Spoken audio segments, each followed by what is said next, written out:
Sesaat lagi Anda mendengarkan Dialog Jaksa Menyapa, kerjasama LPP RRI dengan Kejaksaan Republik Indonesia. Jaksa menyapa sahabat kita semua. Baik pendengar dan juga pemirsa RRI Net di mana saja Anda berada, kembali berjumpa bersama kami dalam Dialog Interaktif Jaksa Menyapa. Nah pendengar dan juga pemirsa RRI, di mana dialog ini kerjasama RRI bersama dengan Kejaksaan. Nah berjumpa kembali untuk kali ini topik kita mengenal bidang intelijen dalam Kejaksaan. Nah kita juga sudah hadir dua narasumber kami. Ya, kali ini kita akan perkenalkan langsung ada pengelola data intelijen Kejari Kabupaten Bangka Barat, ada Mbak Dea Alkiptiah ya. Selamat pagi Mbak Dea. Pagi Mbak. Apa kabar? Alhamdulillah baik. Iya, sehat ya. Iya. Walaupun perjalanan cukup jauh ya pendengar dan juga pemirsa.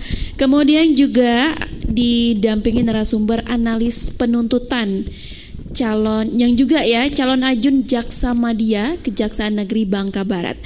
Ada Mbak Agustina Dwitasari. Selamat pagi Mbak. Selamat pagi Mbak Sari. Iya, sehat? Alhamdulillah sehat. Alhamdulillah sehat. Dan juga pendengar pemirsa RRI Net, kurang lebih 45 menit kebersamaan kita dalam Dialog Jaksa Menyapa kali ini. Kita akan langsung saja mengenal bidang intelijen dalam kejaksaan. Nah, kalau kita ketahui Intel gitu ya. Ada apa sih yang momok yang menakutkan begitu di kalangan masyarakat? Ada Intel gitu ya, yang suka memata-matai di lingkungan masyarakat, terutama terhadap isu-isu yang berkembang di masyarakat atau apapun gitu. Nah, kita cari tahu lebih jelasnya terkait dengan bidang intelijen dalam kejaksaan. Walaupun kita ketahui beberapa kejaksaan juga sudah memberikan penjelasan terkait ini, tapi bagaimana untuk di Kabupaten Bangka Barat? Kita boleh ke Mbak Dea atau juga Mbak Agustina nih. Nah, seperti apa sih tugas dan fungsi dulu nih bidang intelijen? Silakan. Jadi yang pertama kita ketahui dulu tentang kejaksaan itu ya Mbak. Menurut Undang-Undang Republik Indonesia nomor 11 tahun 2001 disebutkan dalam pasal 1-nya kejaksaan itu lembaga pemerintahan yang fungsinya berkaitan dengan kekuasaan kehakiman yang melaksanakan tentang undang-undang di bidang penuntutan serta kewenangan lain berdasarkan undang-undang. Nah, di sini di dalam kejaksaan ini kan dibagi atas per bidangnya, ada bidang intelijen, ada datun, pidum, pitsus, pengawasan. Nah, untuk intelijen sendiri ada tugas dan wewenangnya juga. Bisa saya jelaskan. Yang pertama tuh kalau intelijen ada tentang penyelidikan, pengamanan dan penggalangan. Untuk penyelidikan, pengamanan dan penggalangan ini digunakan untuk mencegah terjadinya tindak pidana untuk mendukung penegakan hukum baik preventif maupun represif di bidang ideologi, politik, ekonomi, keuangan dan keamanan negara. Itu. Iya, Mbak Agustina ingin ditambahkan? Di sini udah dijelaskan tentang Mbak gimana bidang intelijen itu tugasnya sebagai penyidikan atau pengamanan, melakukan penggalangan juga. Bidang intelijen di Kejaksaan sesuai dengan peraturan Undang-Undang Nomor 17 Tahun 2011 di mana tentang intelijen negara, bahwa intelijen negara itu meliputi intelijen kejaksaan, intelijen kepolisian maupun intelijen kementerian atau kelembagaan. Iya. Nah, bidang intelijen yang paling utama sih sebenarnya bukan melakukan kayak seperti yang Mbak Sari sampaikan sebagai mata-mata aja. Kami di sini intelijen juga bersifat preventif. Jadi kami bukan melakukan represif penindakan ya gitu ya. Iya. Kami melakukan pencegahan dulu sebelum adanya penindakan. Iya. Nah, ada beda nggak sih Mbak Dea, Mbak Agustina, intelijen kejaksaan dengan intelijen kepolisian maupun intelijen yang lainnya nih? Oke, kalau bidang intelijen kejaksaan tuh sebenarnya menuju ke sebagai penegak hukum. Gimana cara kita mengenalkan tentang pelanggaran-pelanggaran agar masyarakat tuh memahami tentang peraturan agar tidak melanggar perbuatan hukum. Iya. Nah, kemudian untuk cara kerja mereka seperti apa nih? Kita kan juga ada BIN gitu ya. Iya. Nah, beda nggak dengan yang lainnya? Mbak Dea juga bisa menambahkan. Silakan. Kalau dari dari Perja yang terbaru kita melakukan penyelidikan ya Mbak. Nah, penyelidikan ini kan kita itu mencari keterangan tentang pengumpulan data dan pengumpulan bahan keterangan. Biasanya kita secara terbuka, kalau sekarang secara tertutup dengan mendatangi langsung sumber informasinya gitu Mbak. Iya. Nah, terus tujuannya mendatangi langsung informasi yang pastinya tetap secara diam-diam gitu ya. Iya, secara tertutup kayak gitu Mbak. Biasanya kalau tugas mereka, tugas intel ya, itu hanya per satu orang atau ada timnya nggak sih? Sebenarnya kan penyelidikan itu kita bisa melakukan penyelidikan pertama adanya laporan dari masyarakat, adanya dugaan penyalahgunaan uang kenegaraan atau yang melanggar peraturan. Jadi nanti kita ada tim yang mencari data. Nanti kalau ada laporan kita telaah dulu apakah laporan tersebut udah mencukupi 2 alat bukti atau kita perlu pool data ataupun pool bucket untuk ditindak ke selanjutnya. Iya. Jadi artinya di sini kalau intelijen kejaksaan dapat laporan dulu ya begitu, baru intelnya bekerja. Iya, bisa untuk juga mengumpulkan datanya. Bisa juga dari temuan anggota atau tim intelijen kejaksaan. Iya. Tapi kalau di Bangka Barat nih, Mbak Dea, Mbak Agustina, yang paling yang paling banyak dominan ditemukan oleh intelijen kejaksaannya Bangka Barat itu apa sih kasusnya? Yang paling rawan ya, misalkan yang paling banyak gitu. Kasus yang paling banyak sebenarnya tuh di bidang pidana umum yang sudah dijelaskan Mbak Dea tadi. Nah, kalau untuk intelijen sebenarnya tidak mencari setiap apa-apa kasus kayak gitu. Jadi kita juga tadi preventif pengamanan juga. Jadi kita melakukan banyak bidang intelijen di kejaksaan tuh sebagai penyuluhan juga, penyuluhan ke sekolah maupun kayak kita sosialisasi dengan jaksa menyapa ini. Terus kalau tadi termasuk juga di sekolah, kenapa harus nyasarnya juga ke sekolah, bukannya khusus ke masyarakat gitu? Kalau di masyarakat juga ada namanya jaksa jaga desa kan, ini karena bidang intelijen kan preventif pencegahan. Jadi kita dari untuk ke sekolah untuk anak-anak bisa, untuk ke masyarakat bisa, untuk biar masyarakat lebih mengenal tentang hukum juga, dan anak-anak dari sekolah juga bisa mengenal tentang hukum. Iya. Tapi untuk tahun 2023 ini sudah berapa sekolah sasaran kita nih untuk melakukan sosialisasi tadi? Untuk 2023 kan memang udah dianggarkan dan memang udah dianggarkan untuk 4 sekolah yang kami dan sudah dilaksanakan semua.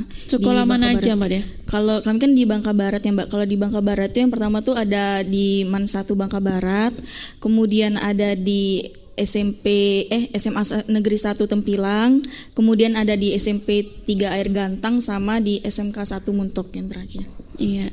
Tapi kalau untuk kerjasama dengan masyarakatnya?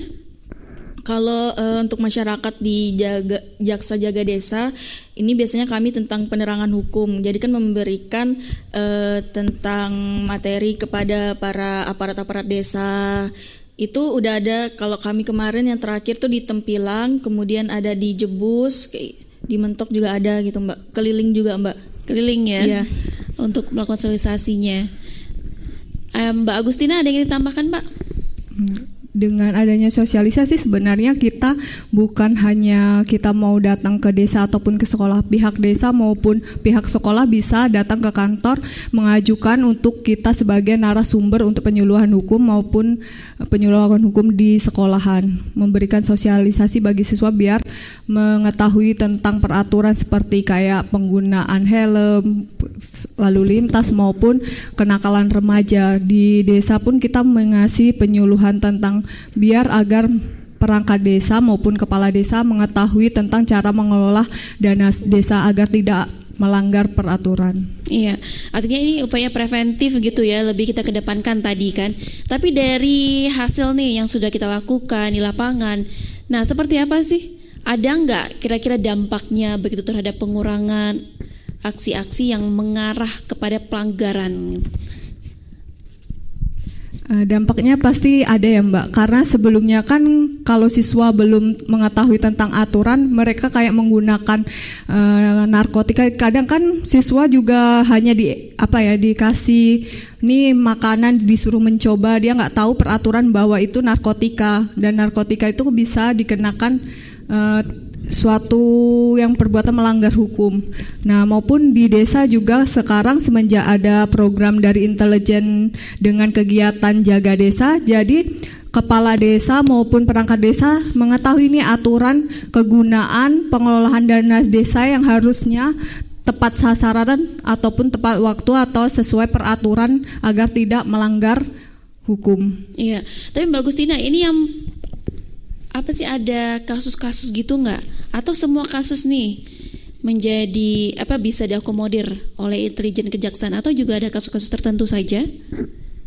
Sebenarnya kalau intelijen itu kan di sini cuma bisa kita sebagai misalnya represif tindakan, kita tuh tidak bisa melakukan sampai jadi jaksa penyidik. Jadi kita hanya penyelidikan, misalnya ditemukan perbuatan melanggar hukum, kita akan meneruskan ke tindak pidana khusus atau melimpahkan. Nah, apabila tidak ditemukan pelanggaran hukum yang bisa merugikan keuangan negara, kita akan berkoordinasi dengan pihak APIP atau inspektorat.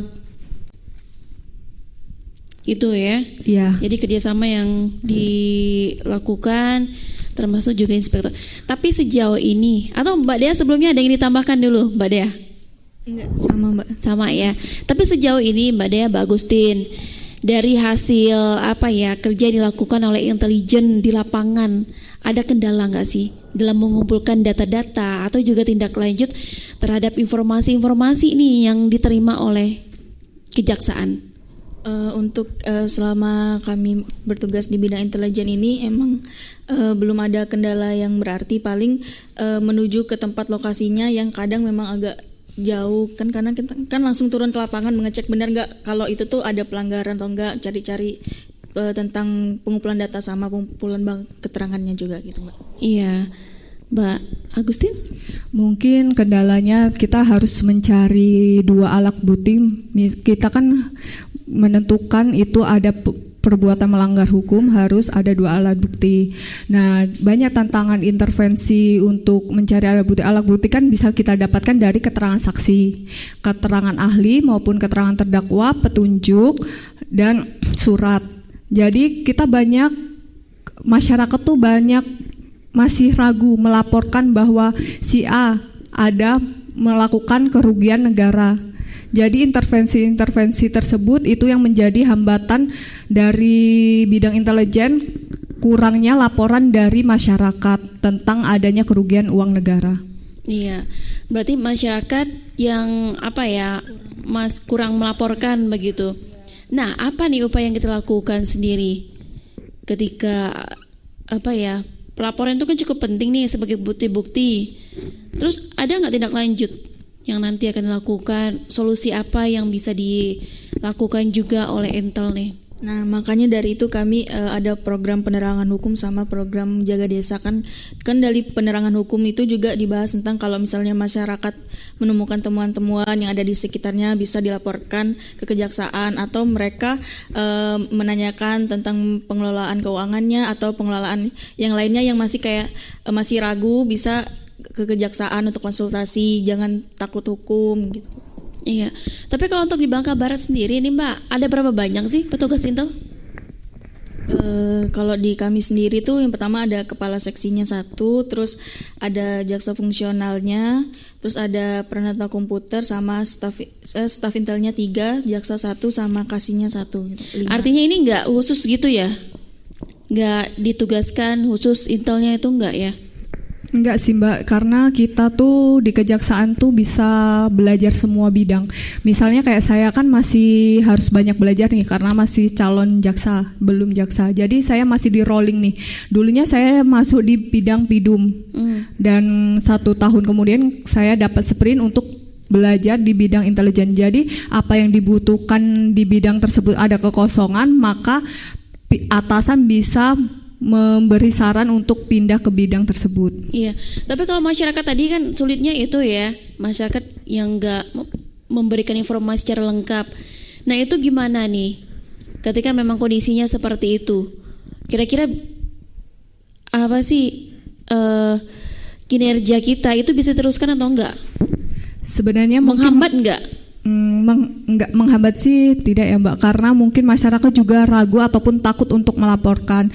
Takutnya identitas mereka disebarkan sama pihak kejaksaan. Mungkin dari masyarakat beranggapan seperti itu. Padahal apabila mereka melaporkan adanya suatu perbuatan yang melanggar hukum atau yang bisa merugikan keuangan negara, kami pihak kejaksaan bakalan tidak mengekspos nama pelapor tersebut. Dan apabila pelapor tersebut misalnya ada intervensi dari pihak luar, bisa mengajukan ke LPSK untuk perlindungan hukum. Artinya itu nama masyarakat, warga yang membantu itu dirahasiakan ya, Iya. dijamin untuk kerahasiaannya. Ya. Tapi dilindungi nggak sih? Kalau untuk perlindungan pelaporan itu sebenarnya kami tidak ada untuk perlindungan nih, makanya ada namanya LPSK. Nah, nanti kita mengajukan ke LPSK untuk perlindungan sebagai pelapor.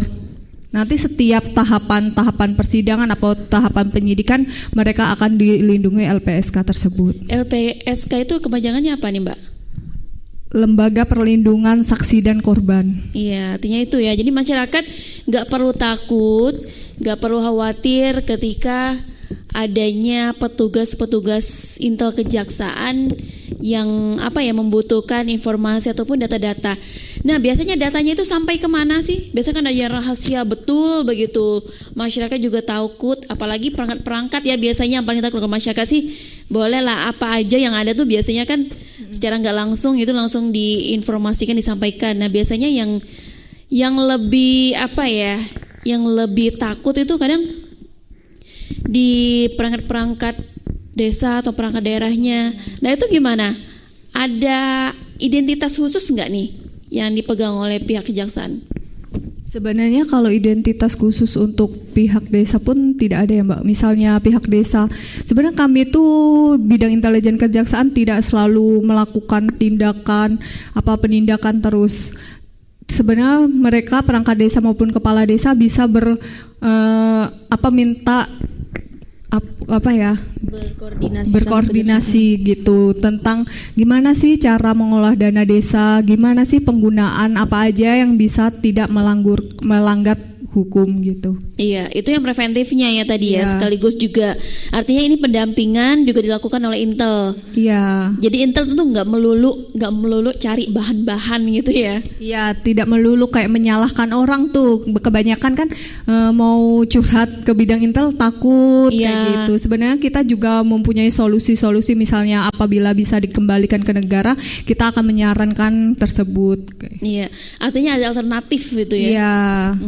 Tapi dari dari pengalaman nih yang ada di Kejaksaan Bangka Barat, Mbak Dea dan juga Mbak Agustina, ada nggak sih sepertinya kasus-kasus yang kalau begitu ya mereka itu nggak mendengarkan apa yang kita sampaikan, mereka bisa terlibat dengan hukum.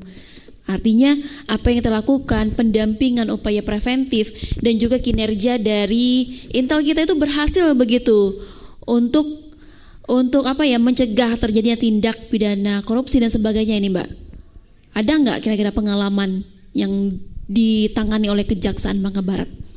Mungkin waktu kami penyuluhan kemarin di desa, ada pertanyaan salah satu perangkat desa bahwa dia menanyakan pembangunan jalan. Iya. Pembangunan jalan kan ada anggaran negara, ada anggaran daerah. Kadang sebagai perangkat desa belum mengetahui bagian jalan ini pembangunan yang mana. Dengan adanya Kejaksaan Negeri Bangka Barat, jadi mereka bisa berkoordinasi gimana ketentuan jalan ini untuk pembangunan daerah apapun pembangunan provinsi. Kan anggaran itu setiap berbeda. Misalnya anggaran jalan untuk provinsi tapi digunakan dana desa daerah, itu bisa melanggar hukum karena itu merugikan negara bukan. Iya. ke arahnya gitu. Iya, walaupun ya itu tuh kepentingan masyarakat Iya, juga. tapi kan itu setiap dana itu udah diatur sama pemerintahan, mana dana desa maupun dana provinsi maupun dana negara gitu. Iya, baik. Dan juga pendengar itu ya untuk Anda yang ada di rumah, jadi nggak perlu takut atau khawatir terhadap para petugas-petugas intelijen kejaksaan. Nah, tapi maksudnya untuk identitas, kadang kan ada masyarakat nih, emang kamu siapa sih gitu kan, mau dapat data itu, ada apa ya, identitas diri para petugas intel nggak untuk diberikan kepada masyarakat nih biasanya? Kalau dari kami sendiri nggak ada, maksudnya kalau identitasnya nggak ada, maksudnya memang kalau kami identitas ini berikannya ini juga, bukan kayak rahasia atau ada nama samarannya, enggak sih Mbak. Memang kayak ketentuan kayak biasa aja kayak gitu Mbak. Oh gitu, jadi resmi ya. Kalaupun ada surat resmi. tugas, ditunjukin surat tugas. Iya benar. Iya, baik. Tapi yang paling banyak ini apa nih Mbak? Selain juga kalau tadi kita kan pendampingan, sosialisasi juga upaya preventif. Iya. Tapi kalau untuk apa intelijen yang tadi melakukan pengumpulan data, ini yang sudah pernah kasusnya di Kejaksaan Bangka Barat itu selama tahun 2023 ini ada nggak? Pengumpulan data dugaan kayak yang bisa melakukan merugikan negara sih kemarin sudah ada Mbak. Tapi itu kan kami semata-mata bukan langsung nih udah ada pelanggaran yang mereka lakukan. Kami telaah dulu, Iya. mencari data dulu, melakukan wawancara dulu ke pihak terkait. Apakah bukti-bukti bahwa dari pelapor si A merugikan keuangan negara. Jadi kita mencari dulu, apabila ada kita akan teruskan ke pidana khusus untuk ke tahap penyidik. Kita kan di sini hanya penyelidikan gitu. Iya. Tapi yang untuk kemudian ada nggak kasus-kasus yang kalau nggak kita dampingin begitu mereka akan berlanjut. Artinya dengan adanya pendampingan kita jadi ancaman hukum para mereka itu gugur gitu misalkan. Sebenarnya tujuan mendampingi ini bukan kita memaafkan orang yang sudah melakukan perbuatan melanggar hukum. Tetap kita pendampingan ini artinya kita hanya memberikan sosialisasi mengenai agar mereka menjauhi hukuman. Bukan kita melindungi mereka apabila sudah melakukan perbuatan melawan hukum. Meskipun si A udah melakukan pelanggaran hukum dan merugikan keuangan negara, udah kita kasih sosialisasi, udah kasih pengetahuan mengenai ini bahwa salah, tetapi mereka tetap melakukan pelanggaran, akan kami tindak lanjut. Tetap ya. Iya. Nggak ada tebang pilih gitu ya Mbak ya. Benar. Siapapun tetap apabila udah memenuhi 2 alat bukti bakalan kita lanjut. Tapi ada Mbak Dea, ada yang ditambahkan Mbak? Sama juga Mbak. Sama ya. Tapi Mbak Agustin, ada nggak sih yang apa sih kasus-kasus selama tahun 2023 ini? Kalau tadi yang apa ya? Misalkan ada laporan nih, tapi ternyata nggak terbukti. Ada nggak Mbak? Ada kasus-kasus di sini. Ada berapa pun, banyak sih Mbak? untuk dari laporan dari masyarakat 2, tapi yang satu bisa ditindaklanjut ke tahap selanjutnya ya, yang satu tidak karena pelaporan. Jadi di sini kami juga mengasih sosialisasi bahwa kita apabila melakukan pelaporan itu harus mencantumkan identitas. Jadi apabila tidak mencantumkan identitas, kami tidak tahu mencari informasi selanjutnya ini siapa yang melaporkan, data dari mana, kayak surat bodong nanti jatuhnya ke fitnah. Jadi apabila menemukan 2 alat bukti, kami kemarin adanya laporan belum ditemukan adanya kerugian negara, tapi hanya kesalahan administrasi. Jadi kita melimpahkan ke bidang lain seperti inspektorat. Iya. Artinya kita juga nggak sembarangan begitu ya untuk menerima laporan-laporan. Benar. Iya. Tapi ada call center nggak sih biasanya masyarakat yang bisa melaporkan itu? Atau kita ada jalur khusus nggak nih jika masyarakat ingin melaporkan ketika adanya dugaan-dugaan lah seperti itu yang melanggar hukum?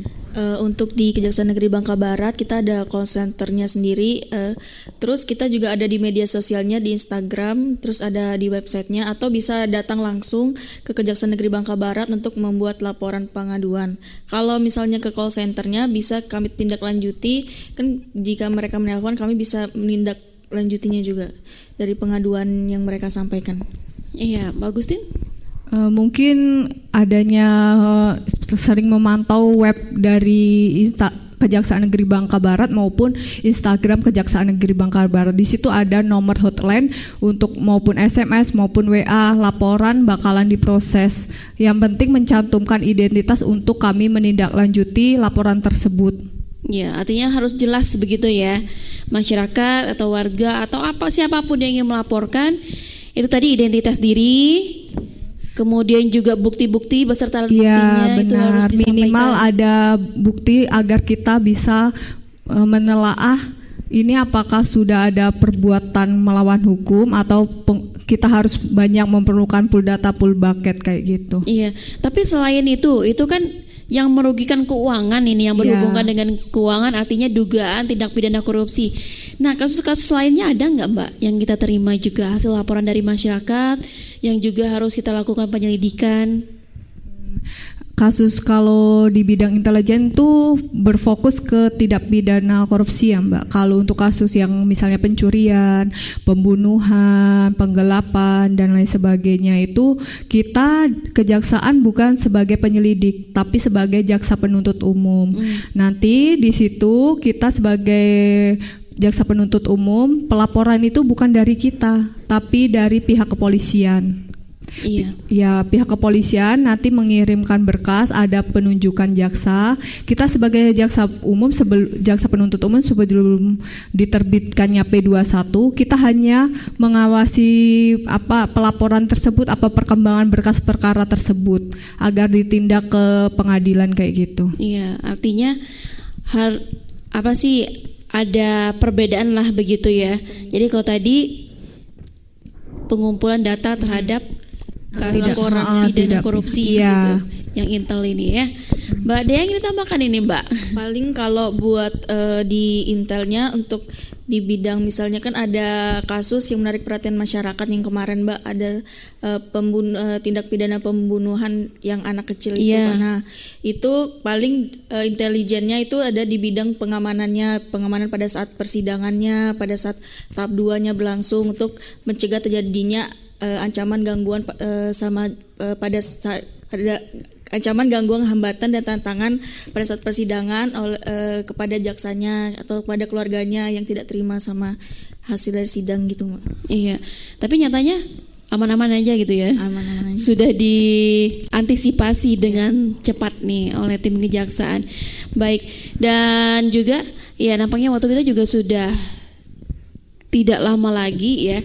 Nah ini kebersamaan kita nih bagi masyarakat atau juga siapapun lah ya yang tadi untuk bisa membantu dari tugas kejaksaan terutama sekali intel ini. Apa sih yang ingin disampaikan kepada masyarakat nih Mbak Dea dan juga Mbak Agustin agar tugas-tugas kita itu lancar ketika kita membutuhkan hubungan langsung dengan masyarakat, misalnya tadi berkaitan dengan data dan sebagainya nih? Sebenarnya intinya dari masyarakat tuh jangan takut sama APH, aparatur penegak hukum. Kadang kan masyarakat udah, aduh ada polisi, aduh ada jaksa, takut kayak gitu. Sebenarnya di sini kami juga bisa memberikan sosialisasi agar mereka tidak melakukan perbuatan melawan hukum. Misalnya di sini dari pihak kita ke sekolah, banyak siswa yang mengetahui aturan-aturan hukum. Sebelumnya kan mereka tidak mengetahui aturan hukum, kayak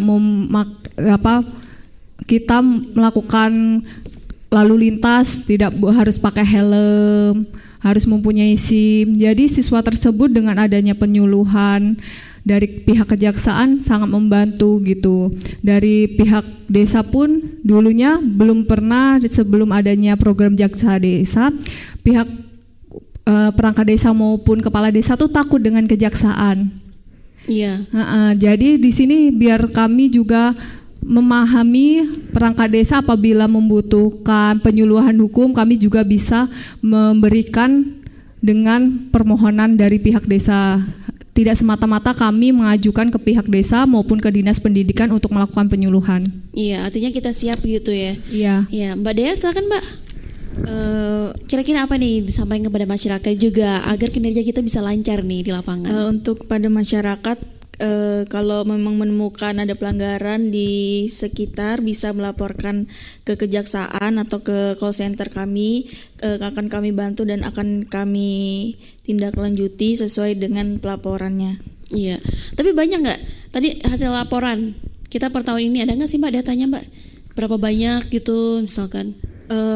Pelaporannya itu karena yang lain mungkin tidak mencantumkan identitasnya, jadi paling yang masuk ke kami ada 3 atau 4 laporan yang bisa kami tindak lanjuti, seperti itu Mbak untuk tahun ini. Iya, itu yang bisa ditindaklanjuti itu ada prasyarat khusus nggak yang kita terima?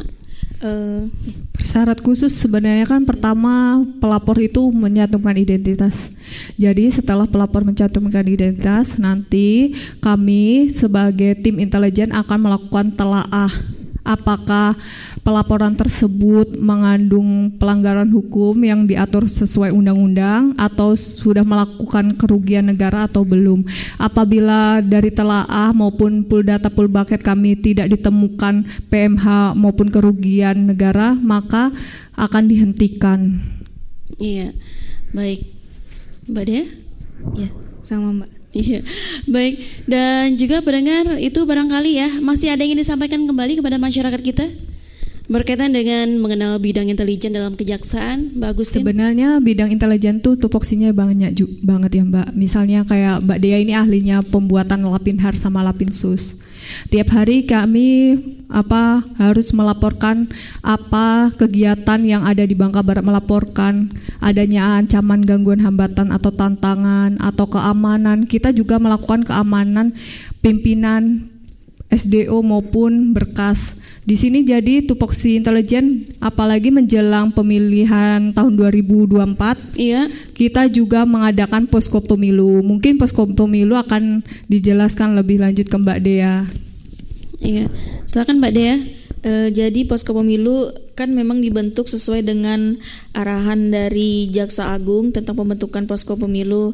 Jadi kepada masyarakat kan karena sekarang lagi musim pemilu, misalnya kalau dia ngelihat ada yang nggak benar dari waktu kampanye, kan sekarang lagi mau musim kampanye Mbak, jadi bisa atau ada laporan-laporan itu bisa ngelaporin ke posko pemilu yang ada di Kejari kita. Iya, baik.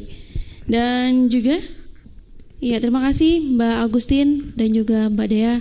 Semoga saja dialog kita perbincangan kali ini memberikan pemahaman kepada masyarakat dan juga pemirsa RRI di mana saja Anda berada.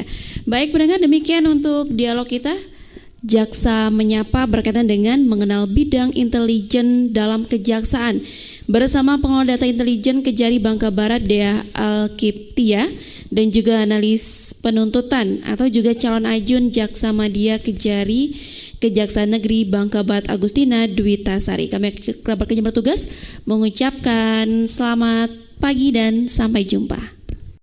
Jaksa menyapa, berjalan bersama. Jaksa menyapa, ada di tengah Anda. Sesaat lagi Anda mendengarkan dialog Jaksa Menyapa, kerjasama LPP RRI dengan Kejaksaan Republik Indonesia. Jaksa menyapa, sahabat kita semua.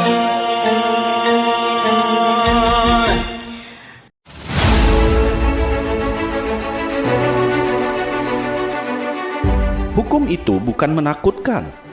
Hukum itu memberi rasa aman. Hukum itu menjaga negeri.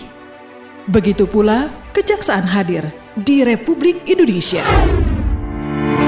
Bukan hanya sekedar menangkap dan menahan, namun juga memberi pemahaman dan kesadaran kepada seluruh elemen bangsa ini. Ubah paradigma Anda terhadap hukum di Indonesia bersama Kejaksaan dan Radio Republik Indonesia. Halo, selamat pagi. Dialog interaktif Jaksa Menyapa. Hari ini topiknya adalah kesiapan Kejaksaan Tinggi Kepulauan Bangka Karena di Belitung Undang-Undang Pasal 30 Undang-Undang Nomor 16 2004 selain ada bidang pidana. Jadi modus-modus yang begitu. Apakah ini sama untuk tahapan dalam penanganan barang bukti dan pengawasan mensupporting dalam hal. Selamat pagi pendengar Radio Republik Indonesia. Kita dalam acara Jaksa Menyapa dan saya Wanda Sona Alham. Jaksa Menyapa.